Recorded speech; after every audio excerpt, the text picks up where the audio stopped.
Well, welcome everybody, friends, supporters, alumni, colleagues, to the third Utzon lecture and, importantly, the annual Australian Institute of Building address. We are very proud of our association with the AIB, delighted that they support our faculty in such an extraordinary way, and of course, through them, we have a special welcome to our speaker tonight, the Honourable Sir Anthony Mason, and we also welcome Lady Patricia Mason. We thank them both for coming and for everybody coming on what is in fact quite a difficult, damp, congested night. And there are some people we know who rang and said they couldn't come and so on. But it's very close to a full house.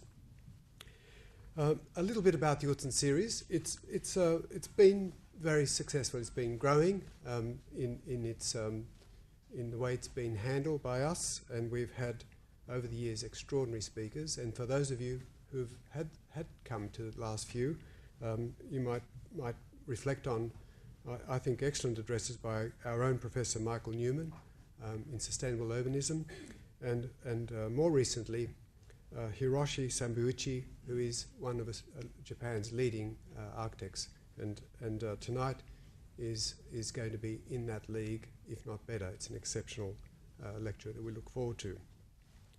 But it's a lecture in a way that balances what we've seen in the past. In our faculty, we say we strive for, and we are in many respects, knowledge leaders in the design, delivery and management of the 21st century city and all the elements within it. And we pride ourselves in recognising and demonstrating the importance of mutual respect and dependency of the disciplines that will deliver a better world, a more sustainable world, a world with lower carbon outputs and all the things that are really facing us today and the challenges of tomorrow. And our university stresses the links with industry and the relevance of our research to the societies we serve, our contemporary society. And we are really interested as a university in science, technology and the professions, and particularly in our case, the exchange of information between the professions. So in our audience tonight are of course many people in the construction industry, but I also can see many faces from the various design industries, and we think that's very important. So our faculty is really proud to be associated, as I mentioned, with the AIB, and to continue the constructive dialogue and progressive dialogue, if you like, about how we can our graduate profiles, how we can work better together, how we can shape the future of Australia through the knowledge exchange that comes from these sorts of activities and from our faculty, and also how to develop discipline excellence within the construction management and property industry. So our association with the AIB is because they strive to improve and protect the building profession, and where we would say that we support that from the knowledge and from the graduates that we deliver to it. Now, some context for tonight's AIB lecture.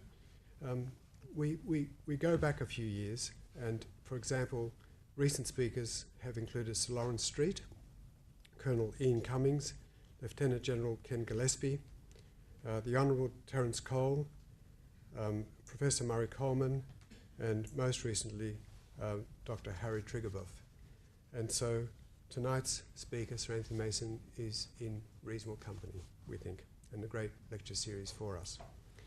Now, before I introduce Sir Anthony, I'm pleased to introduce Robert Whittaker, the National Vice President of the Australian Institute of Building and a very good friend of the faculty. And with Bob, we've together worked hard to not only work through our disciplines together with industry interests, but also for this lecture series. So I'll welcome Bob to the stage to say a few words. Ladies and gentlemen, thank you very much for your attendance. It's quite staggering to look at a full house on this occasion, on this wet and windy night. I'll keep it brief because you want to hear the man of the moment, which is Sir Anthony. But to put it into context, the Australian Institute of Building is the outfit which accredits your construction management degree here at Uni of New South Wales, and also its master's degree. It's because of our accreditation that your course, your qualifications will fulfil the educational criteria for a builder's licence in every jurisdiction in the country. It also fulfills the educational criteria to become a building certifier. And in that one state where quantity surveyors regulated ditto. Now, we've been heavily involved with this degree since its inception, close to 50 years ago. I'll make the point that our application forms, this is to the students, are just over there, and I encourage you to get onto our website if you wish to have some more or get in contact with myself directly. But we are a membership organisation. I'd like to thank the support of the Master Builders Association and their continued support of the AIB. We are an outfit accredited or incorporated by Royal Charter. We received that in the same year as the Australian Academy of Science and the Australian Academy of Humanities. And inevitably on evenings such as this we get asked what's the difference. Well, businesses and organisations join the MBA and individuals join us. So Murray Coleman, the former global CEO of Bovis Lendlease, is a member of us. Peter Hansen, the owner of Hansen Yuncken, is a member of us. And on it goes, and all their firms are members of the MBA. But we need your support, we need your ongoing dialogue. Our work doesn't end. In the last 12 months alone, we've had our copyright affirmed over the titles of not just Chartered Builder, but Chartered Quantity Surveyor and Chartered Building Surveyor, which is some of the career paths which some of you might be considering tonight. Help us continue the good work. We'd like to have you on board. Now, that's about where I'll leave it, but the evening cannot pass without our thanks not just to Alex, but also to Catherine Brown and to the academic staff here at the Uni in New South Wales. In particular, and please forgive me if I miss anyone here, Michael Brand, Martin Loosemore, Brenton Lim, Sid Newton, Emira, whose surname I always forget, so forgive me, okay, Jimmy Kim and John Cohen. Okay, if I've missed anyone, please forgive me, but I'd like you to consider, all of you here, consider the hard work that those and other individuals, and I should also remember Dr. John Willett as well, in making this degree and these degree programs possible. Right? It is a people business that we are in, and we commend you their efforts over not just this year, but over a long, long period of time. I think I've dilly-dallied enough. I'll hand you over back to Alex. Thank you. Thank you, Bob. It's my great pleasure to introduce Sir Anthony Mason. And as you may all know, he has a long association with the University of New South Wales and is a former Chancellor. And today, there are still many connections. For example, Sir Anthony's name is connected with the law school. Our current Professor George Williams holds the Sir Anthony Mason Chair in Public Law, named after Sir Anthony and sponsored by the law firm Gilbert and Tobin. And Professor Andrew Lynch is the current director of the Gilbert and Tobin Centre of Public Law, again associated with Sir Anthony. A few things about Sir Anthony. I mean, many of you know him from many years over a long time, and tremendous contribution to Australia. He was Justice of the High Court of Australia from 1972 to 1987 and Chief Justice from 1987 to 1995. He was Commonwealth Solicitor General from 1964 to 1969 and a Judge of the New South Wales Court of Appeal from 1969 to 1972.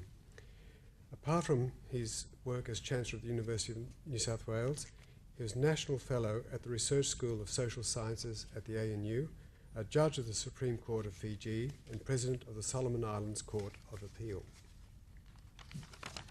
In 1996-1997, he was Arthur Goodhart Professor in Legal Science at Cambridge University. And since 2001, he has been Distinguished Visiting Fellow at the ANU College of Law. And he's been appointed as a non-permanent Judge of the Hong Kong Court of Final Appeal since 1997 and holds honorary doctorates from the Australian National University, Sydney, Melbourne, Monash, Griffith, Deakin Universities, UNSW and Universities of Oxford and Hong Kong. Please welcome Sir Anthony Mason. Professor Zanis, Mr. Whittaker, ladies and gentlemen, it is a pleasure to give the 2012 AIB annual address as part of the Built Environment's Utzon Lectures. and all the more so as I appeared as counsel for the New South Wales Government in the arbitration between the construction arm of Lend-Lease Corporation, the builders of the Opera House, and the government, an arbitration over the construction of what I think was termed Stage 1 of the contract. Now, the subject of this lecture is a significant legal aspect of contract administration. While contract administration can scarcely be described as a feel-good or lifestyle element in the construction industry, its importance cannot be denied. One suspects that a number of the recent misfortunes that have overtaken companies in the Australian construction industry are due to a lack of attention given to contract administration. And I suspect that that suspicion is very well founded.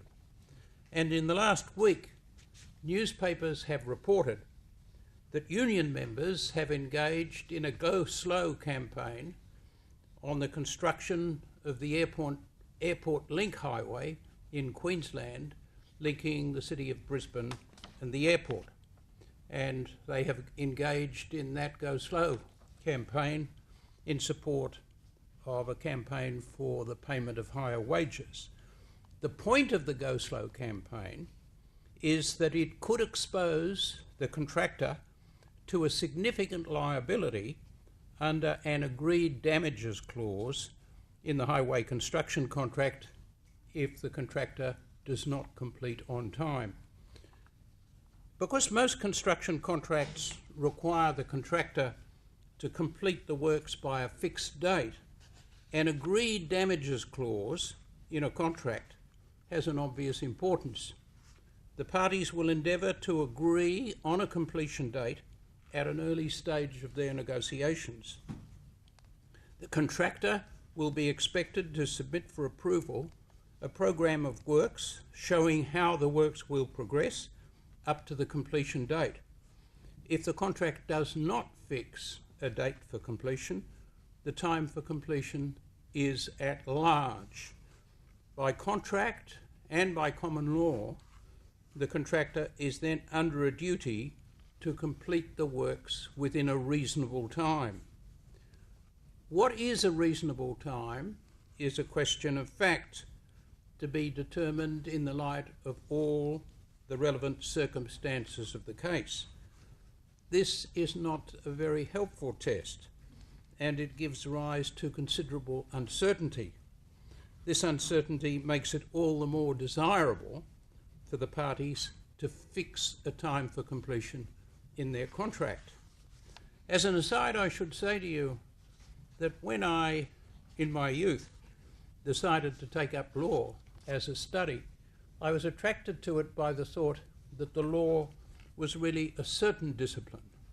My experience in the law for the whole of my career has convinced me it is an entirely uncertain discipline. Indeed, some unkind people have been unkind enough to say that I have contributed throughout my career to the uncertainty of the law. An agreed damages clause is usually associated with a time fixed by the contract for completion.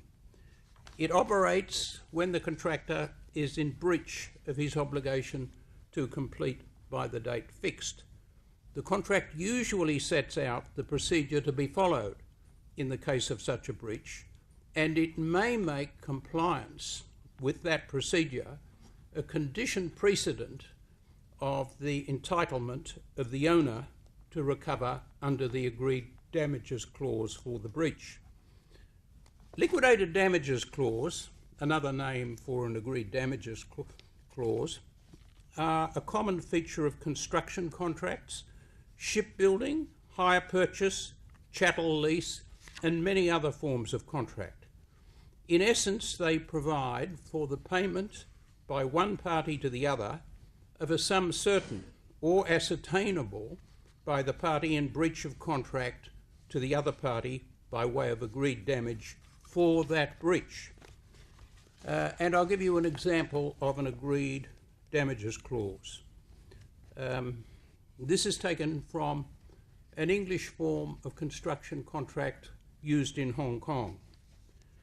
If the works under construction do not reach practical completion by the date for practical completion, the superintendent shall certify as due and payable to the principal liquidated damages in an item specified for every day after the date for practical completion to and including the earliest of the date of practical completion or termination of the contract, or the principal taking the works under construction out of the hands of the contractor. If an extension of time is directed after the contractor has paid or the principal has set off liquidated damages, the principal shall forthwith repay to the contractor such of those damages as represent the days the subject of the extension of time. And an annexure to the contract will leave space for the parties to insert a rate or an amount of liquidated damages to be paid. The function of an agreed damages clause is to overcome the requirement of proof of loss in a claim for damages. In many cases, the proof of loss, for example, where there is delay in the construction of manufacturing or commercial premises and the delay has resulted in substantial loss of profits, the proof of that loss is a very difficult and time-consuming exercise, often requiring the calling of expert witnesses and resulting in a conflict of evidence given by expert witnesses. The fixing of the liquidated damages in an ascertainable amount or an amount capable of being ascertained by reference to the provisions of the contract, as in the example I've just given, avoids the necessity of proof of loss. Recovery of compensation is thereby facilitated. In effect, the agreed damages are an admitted pre-assessment of damages. An agreed damages clause therefore provides some certainty as to the quantum of damages and simplifies the resolution of the dispute in that respect. The two characteristics of a liquidated sum are: one, it is fixed by the contract, and two, it is due for payment by the defendant. If these two characteristics are satisfied, the sum may be recovered as a debt. Not all agreed damages clauses are enforceable. Such a clause is unenforceable if it amounts to a penalty, that is, a penalty for breach of contract.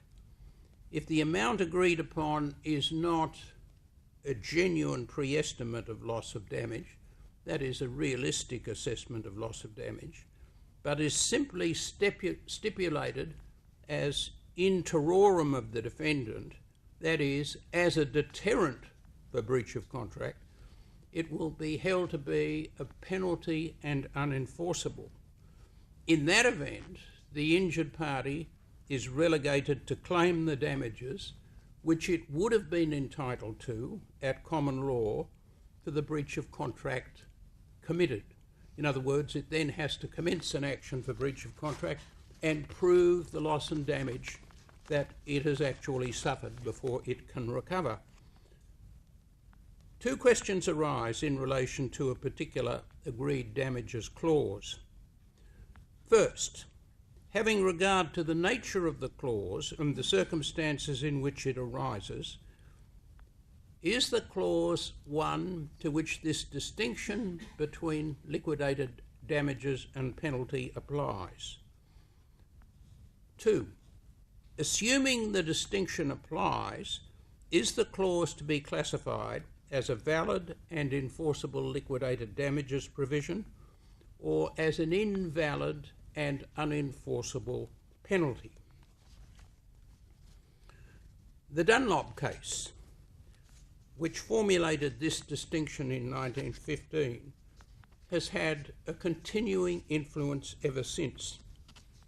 It was a decision of the Appellate Committee of the House of Lords, the United Kingdom's highest court, known simply to lawyers throughout the world as the House of Lords, but of course a body, though part of, in terms it is distinct from the House of Lords as a legislative body.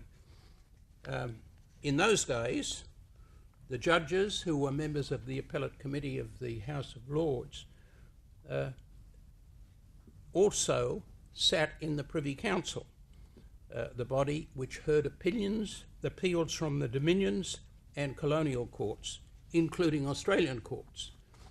Privy Council decisions were binding on Australian courts, and by and large, because the judges were the same, decisions of the House of Lords were almost, in practice, binding on Australian courts. So a judgment of the House of Lords in 1915 was regarded in practice as deciding the common law of Australia, at least at that time.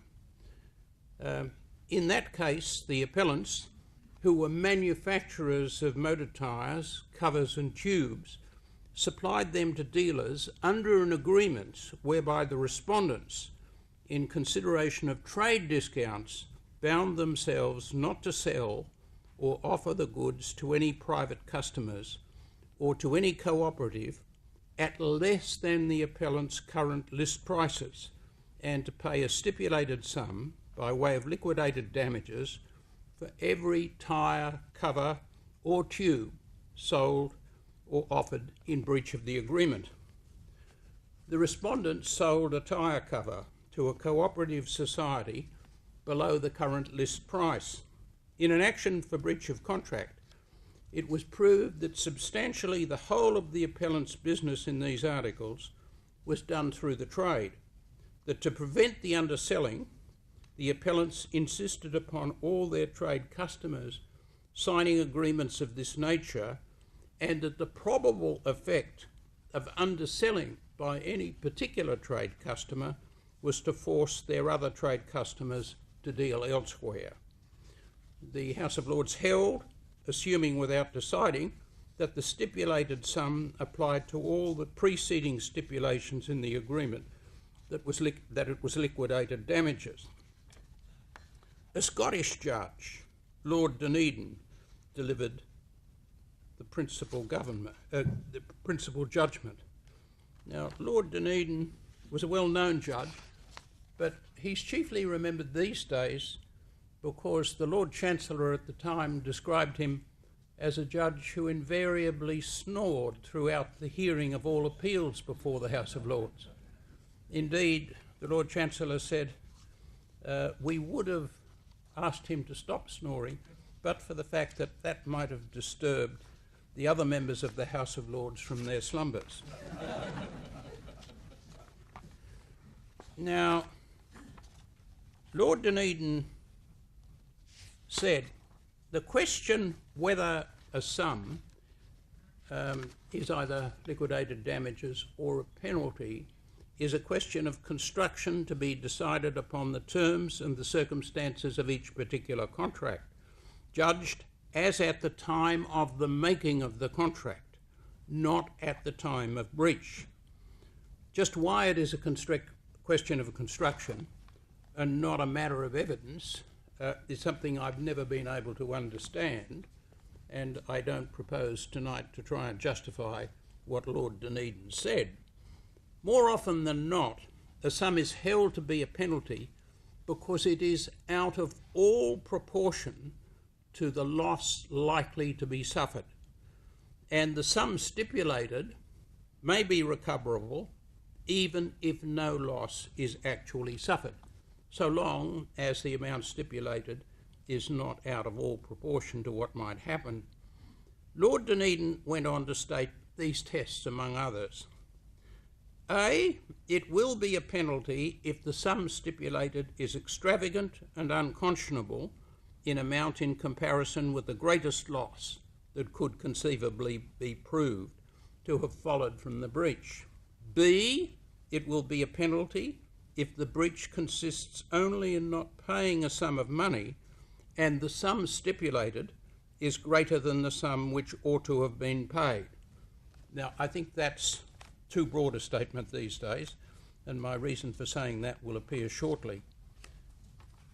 There will be a presumption that it is a penalty when a single sum is made payable by way of compensation on the occurrence of one or more or all of several events, some of which may occasion serious and others but trifling damage. And D, it is no obstacle to the sum stipulated being a genuine pre-estimate of damage that the consequences of the breach are such as to make precise pre-estimation almost an impossibility. This is just the sort of case where liquidated damages are appropriate. In 2005, the High Court of Australia, in a case known as Ringrow and BP Australia, approved the Dunlop approach, but went on to say that it would leave any substantial reconsideration of the Dunlop tests, which I've stated to you, to a case in which they were an issue, and concluded that the payment stipulated for will be a penalty if it is out of all proportion to the damage that may arise, the very expression that I mentioned a few moments ago. And in Ringrow, the court went on to emphasise the importance of freedom of contract. Now, the importance of that concept, freedom of contract, is becoming increasingly recognised in the cases, particularly in England, but also in Australia. And I'll indicate shortly what impact that is having on the law of liquidated damages and penalty. Although Lord Dunedin considered that when the liquidated sum is challenged as a penalty, the onus is on the party seeking to establish that it is a genuine pre-estimate of damages, the modern English authorities assert that the onus lies with the person seeking to establish that the provision is a penalty. That is, the onus lies on the person seeking to establish that the provision is invalid or unenforceable. Thus, Lord Wolfe, in a Hong Kong case, Phillips Hong Kong and the Attorney General of Hong Kong, said that the court has to be careful not to set too stringent a standard and bear in mind that what the parties have agreed should normally be upheld as any other approach would lead to undesirable uncertainty in a commercial contract. I was going to add a reference to a judgment of another English judge, Lord Clarke of Stone cum Ebony, but I decided what he said wasn't worthwhile, but I must say his name is certainly worthy of mention. Now, it appears on my inquiries that at some time in medieval England, two villages, one rejoicing in the name of Stone and the other rejoicing in the name of Ebony, decided that they would become one village. So they decided to adopt this name, Stone cum Ebony, cum, of course, being the Latin word for with. Now, one of the things that's always intrigued me about the United Kingdom is that people who are elevated to the House of Lords have the option of adding to their name a reference to their place of birth. So Stone cum Ebony was obviously Lord Clarke's place of birth. And a good friend of mine, who was president of the Court of New Zealand, Court of Appeal of New Zealand, Sir Robin Cook, was elevated to the House of Lords and sat as a judge in the House of Lords. And when he did so, he adopted the name Lord Cook of Thorndon, Thorndon being a somewhat obscure suburb of Wellington in New Zealand. He was a colleague of mine on the Supreme Court of Fiji, and at one stage I noticed after he'd been elevated to the House of Lords, instead of signing the judgments Robin Cook, he actually signed the judgments Cook of Thorndon. And I then said to a colleague of mine who succeeded me as Chief Justice of the High Court of Australia, Sir Gerard Brennan, who was sitting with us, should I sign the judgment Mason of Mossman? Mossman being not the suburb of my birth, but the suburb where I resided. And he said to me, no, I wouldn't if I were you.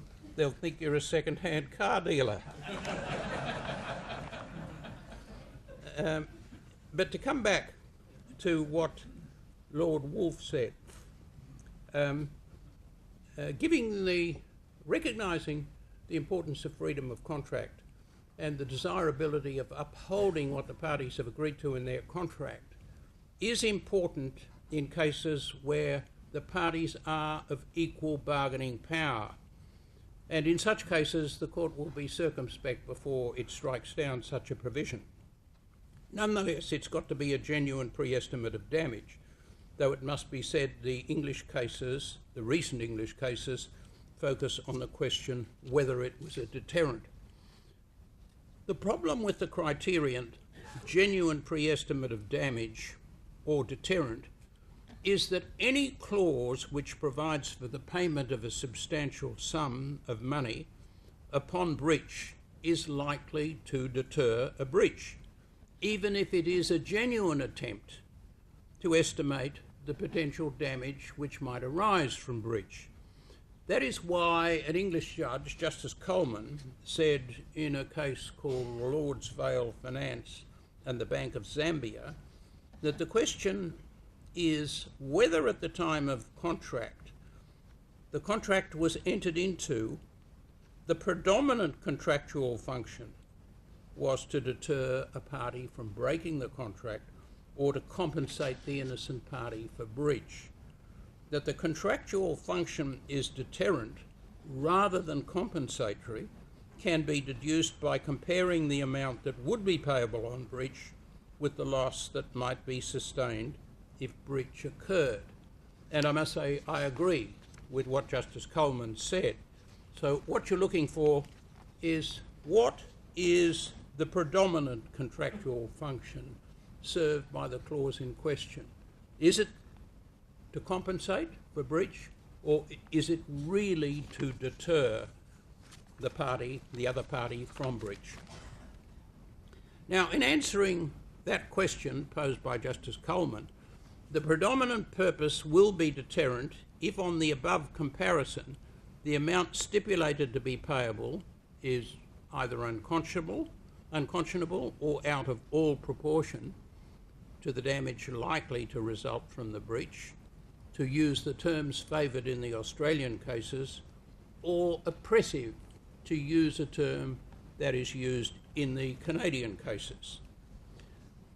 In an English case, Alfred McAlpine, Capital Projects and Tilebox, where the sum was held to be a genuine pre-estimate of damage, the level of the sum was the subject of debate in pre-contract negotiations, and it was considered by the parties' legal advisors. As it was a commercial contract between parties of equal bargaining power, Justice Jackson, an English judge who is regarded as an authority in this field of the law and is now a Lord Justice of Appeal in England, indicated that the court should be extremely cautious before striking down a penalty clause in a commercial contract. He also found that the sum was at or slightly above the top of the range of possible losses flowing from the delay by the contractor, but the gap between that yardstick and the sum was not nearly wide enough to characterise the clause as a penalty. The case is an illustration of the kind of evidence which can support the liquidated damages character of a stipulated sum. A case which perhaps goes the other way is Tasmania and Latent Contractors, number 3, which related to a clause which stipulated a rate of $8,000 per day as liquidated damages for delay in the completion of a highway. In holding that the provision was a penalty, Chief Justice Cox of Tasmania found that the amount of $8,000 per day was, on the evidence of the principle, extremely high, extravagant and speculative. The estimate was not based on a considered examination of the likely loss. The point of the evidence called in these cases was to show how the parties arrived at the payment stipulated as liquidated damages, that it was a genuine attempt to relate that payment to the damages that might arise on breach. But the fact that there was no agreement or even discussion between the parties as to what the loss might be is not in itself fatal to the validity of an agreed damages clause. It is, I think, true to say that the courts are today more inclined to uphold the validity of these clauses than the approach taken in the Dunlop case might seem to suggest. This is because the courts now recognise the importance of these provisions, and because the courts attach more importance to the idea of freedom of contract, particularly in commercial cases, namely that the courts will respect the contract which the parties have made for themselves. The tendency is particularly noticeable in the English cases.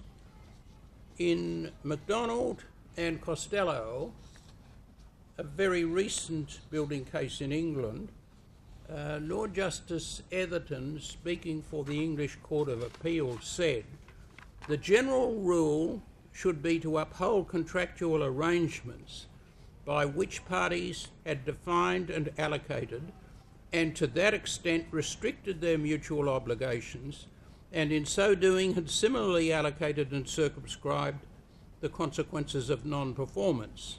That general rule reflected a sound legal policy which acknowledged the parties' autonomy to configure the legal relations between them and provided certainty and so limited disputes and litigation. If valid, the provisions shortcut what otherwise would be a lengthy and expensive hearing on damages. The provisions therefore lessen the workload the courts would otherwise have to carry and lessen the time and cost of litigation, which in itself is a matter of increasing concern to the courts, governments and the community. In England, it has also been said that the dichotomy between a genuine pre-estimate of damages and a penalty does not cover all the possibilities. Lord Justice Mance, now Lord Mance, who is one of England's leading judges, pointed out that there are clauses which may operate on breach, which fall into neither category and may be commercially justifiable. In another case, Azimuth, Bennett and Healy, a contract for the construction of a luxury yacht provided for the payment of the purchase price by instalments over 3 years. The contract also provided that if payment was late, the builder could terminate the contract but recover or retain 20% of the total price. If the builder had received part of the price, he had to return it. The buyer defaulted in payment of an instalment. The judge, Justice Blair, gave short shrift to the argument that the 20% clause amounted to a penalty and gave judgment for the builder in the amount claimed. In doing so, he did not put much emphasis on the detailed evidence which he had received from both parties on whether or not 20% represented a genuine pre-estimate of the builder's loss. In this connection, he held that the clause was not a deterrent and was commercially justifiable, as providing a balance between the parties upon lawful termination by the builder. And he placed emphasis on this principle that the parties' contract should be respected. In this instance, the judge clearly found that the dominant purpose of the clause was not primarily intended to deter breach, but instead to limit the delay which the builder would otherwise have to face in making a recovery based on the actual loss following the open market sale of the vessel. In reaching this conclusion, the judge considered, as he was entitled to, the parties' negotiations in agreeing to the liquidated damages provision which they had. Further, he approved of the approach taken in the McAlpine case, to which I referred earlier, where it was suggested that the court should be extremely cautious before striking down as penal a clause within a commercial contract. His approach does not provide a very clear test for determining whether the main or dominant purpose is deterrent. On his approach, one way of determining purpose is to ask the question, is the provision a fair estimate in all the circumstances? Australian courts have not yet followed this approach so far, and absent a decision of such an approach by the High Court of Australia, I think it is unlikely that they will, and that they are much more likely to concentrate on the question, what is the predominant purpose, and to place emphasis on the means by which the agreed sum has been arrived at. Now, I should say something about the prevention doctrine. The doctrine of prevention may prevent a party from recovering liquidated damages. The doctrine is that the party may require the other to comply with an obligation in circumstances where that party has itself prevented compliance. So a principal may lose his right to recover liquidated damages if the principal has caused or contributed to the contractor's delay. In Peak Constructions Liverpool and McKinney Foundation, an English case, the principal lost his right to recover even for other delays attributable to the the contractor. But in Rapid Building and Ealing Family Housing Association, Lord Justice Lloyd avoided this result by allowing the principal to recover in respect of the delays caused by the contractor. This result is consistent with the approach in another case in the House of Lords, where it was held that the whole period of delay damages is not necessarily lost.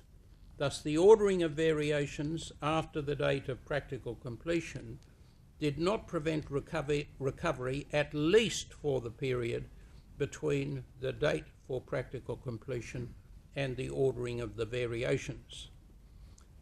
Acts of prevention by the principal will set time at large and render inoperative an agreed damages clause in the absence of an applicable extension of time clause.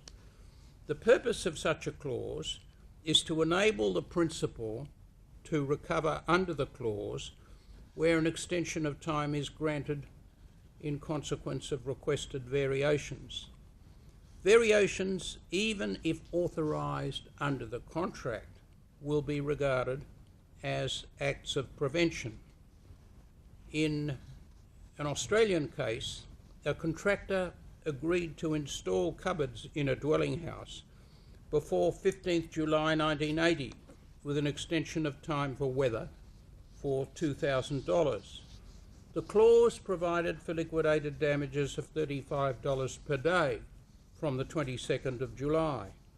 The full court of Victoria decided that in the absence of an appropriate extension time clause, or unless the contractor undertakes to complete notwithstanding extras and variations, liquidated damages cannot be recovered if completion has been delayed by extras or variations. The court also held that extras or variations ordered after the due completion date, which delay completion, bring the right to recover to an end but they do not affect liquidated damages previously accrued. And you can contrast another case where there was an express power to extend time for the act of prevention which had occurred, the ordering of the variations after the completion date. There was delay by the contractor and variations ordered by the principal while the contractor was in delay. Justice Coleman held in that case that the contractor was entitled to 2 months extension to date from the time fixed for completion, not from the date when the variations were ordered. There are a number of cases along those lines, and in one of them, a local judge, Justice Cole in New South Wales, said, if the builder having the right to claim an extension of time failed to do so, it cannot claim that the act of prevention, which would have entitled it to an extension of time for practical completion, resulted in its ability to complete by that time. A party cannot rely on preventing conduct where it failed to exercise a contractual right which would have negated the effect of that preventing conduct. The contractor's right to an extension of time depends primarily on the relevant provision in the contract. The relevant provision may give rise to an extension of time in situations normally at the contractor's risk. For example, strikes, force majeure, or a shortage of labour and materials. Liquidated damages may be lost when a superintendent fails to grant an extension of time within a stipulated or reasonable time. An exercise of the power to extend time outside the period may result in the principal's loss of the right to recover liquidated damages. Standard forms of contract have been drafted with a view to overcoming this difficulty by giving the superintendent power to grant an extension of time outside stipulated periods. Where there are two concurrent causes of delay, one entitling an extension of time, the other not, contractor delay, the position is not entirely clear. A question of fact arises. An English judge, Justice Dyson, now Lord Dyson, seems to have thought that the architect could grant an extension of time for the time if he thought it fair and reasonable to do so. But another judge seems to have been of the view that if the contractor's delay was not concurrent, but first in time, an extension of time should not be granted. The true answer to this problem may be to ascertain the real or dominant cause of the delay, so that the contractor should only obtain an extension of time if he is not the real or dominant cause of the delay. In some cases, it may be sensible to extend time by reference to the proportionate responsibility of the parties for the delay. A particular problem arises when the word nil is inserted in the space allocated to the specific fixation of the amount of, or the formula for, liquidated damages. In one case it was held that this evinced an intention that neither liquidated nor unliquidated damages could be recovered. This seems to me to be an extremely doubtful outcome, and in another case the result was otherwise. It all depends upon the intention of the parties, to be deduced as a matter of interpretation of the documents forming the contract. Unless the contract amounts to an exhaustive agreement or a limitation as to the relevant damages, that is for a delay, it is unlikely that it will be regarded as excluding unliquidated damages. The outcome in a particular case may be problematic. Obviously, care should be taken in the preparation of the contract to avoid a pitfall of this kind. There are cases in which the liquidated damages agreed upon are very small and the principal's loss in consequence of the contractor's breach is very great. The question in these cases is, can the principal elect as between liquidated damages and liquidated damages, that is, the right to sue for damages? The English cases reject the argument that the principal has an option and hold that it is restricted to the agreed damages clause. In such a case, although the liquidated damages may not be a genuine pre-estimate of loss, the English courts have not regarded it as a penalty. The point is that the parties have excluded unliquidated damages by their contract. In one of these cases, the liquidated damages were fixed at £20 per week in the event that the contractor did not build by the completion date an acetone recovery plant as part of a larger plant for the manufacture of artificial silk. The completion was 30 weeks later. The principal sued to recover its actual loss, £5,850. The House of Lords held that only £600, the liquidated damages amount, was recoverable.